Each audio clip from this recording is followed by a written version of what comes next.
Gebrak meja, Bernardo Tavares kurang puas kepimpinan wasit. Ngeri-ngeri sedap, 3 pelatih dipecat awal Liga 1 musim 2023-2024.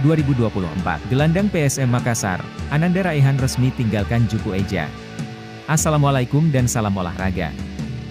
Gelandang PSM Makassar, Ananda Raihan resmi tinggalkan Juku Eja. Pemain muda PSM Makassar Ananda Raihan lolos seleksi pendaftaran Bintara Polri. Itu artinya, Ananda Raihan akan absen membela PSM di laga di Liga 1 berikutnya. Kabar Ananda Raihan lolos seleksi Polri dibenarkan media official PSM Makassar, Sulaiman Abdul Karim, Senin, 24 Juli 2023. PSM Makassar juga sulit melepas Ananda Raihan dalam waktu lama.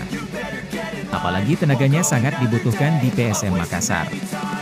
Selain itu, adanya regulasi terbaru di Liga 1. Apalagi ada regulasi Liga 1 musim ini yang mewajibkan setiap tim untuk memainkan pemain berusia 23 tahun ke bawah. Ananda Raihan masuk dalam kriteria regulasi itu, ujar Sulaiman Abdul Karim. Gebrak meja, Bernardo Tavares kurang puas kepimpinan wasit. Pelatih PSM Makassar, Bernardo Tavares, tidak bisa menyembunyikan kekecewanya setelah timnya sukses mengalahkan Persib Bandung. Bertanding di Stadion Gelora B.J. Habibie, Parepare, Sabtu 22 Juli, tim Juku Eja menutup laga dengan skor 4-2. Namun, pelatih PSM terlihat begitu emosi pada sesi jumpa pers setelah laga. Bahkan, dia sempat memukul meja saat memberikan keterangan di depan media.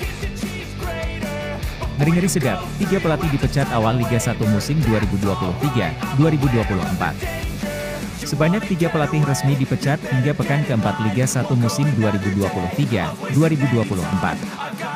Luis Mia menjadi pelatih pertama yang mengakhiri kerjasama dengan Persib Bandung. Luis Mia mundur pada pekan ketiga Liga 1 atau jelang melawan PSM Makassar.